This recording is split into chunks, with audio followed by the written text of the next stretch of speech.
So here we have the Volvo V40. I'm going to start off by showing you some controls on the inside of the car first of all. Just briefly before we climb in and go through the controls, I think it's well worth seeing the boot space. As we approach the back of the car, you'll also notice reversing sensors. Plenty of boot space, along with that 60/40 split folding rear seat so that you can increase this space even further should you wish to do that.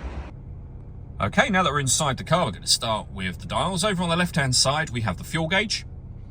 We have the speedometer in the middle.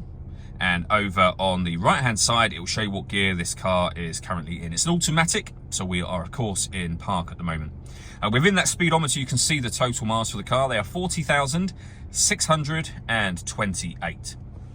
If we back out to the steering wheel, on the left-hand side, we have cruise control and speed limiter. And over on the right-hand side, the stereo and phone controls for the car.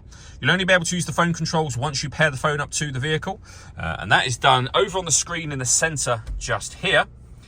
Using the buttons down the bottom here. So you would hit the telephone button, for example, and then we're on the telephone menu.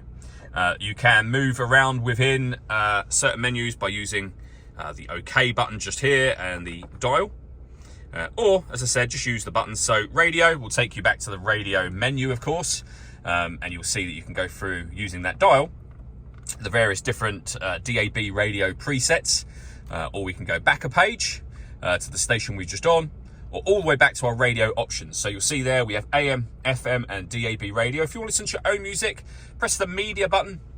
And similarly, plenty of ways to listen to your own music, as you can see. And they include Bluetooth audio, so you can stream your music wirelessly as well as making and receiving phone calls. This car also has satellite navigation. Lovely clear color display. We've done a video showing how this works, which you can find on our website and also on our YouTube channel as well. Working our way down, we have the buttons I was talking about just a moment ago. We have the main volume for the stereo just here. We have a CD player at the top of that section. And then beneath that, if I move the gear lever out of the way, we've also got the climate control for the car as well. So you can adjust the direction you'd like the air to be distributed in. This dial will adjust the temperature for both driver and passenger, and it will have the adjustments up on the screen.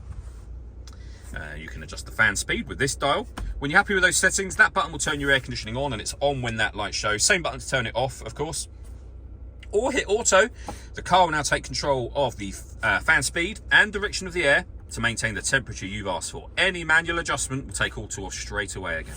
We've also got a heated driver seat and a heated passenger seat as well. And then the gear lever for the fully automatic gearbox. All that leaves me to say is thank you for taking the time to watch this video. If you'd like to come and see the car in person and have a test drive, please feel free to call either of our MJA sites. We'd love to hear from you soon.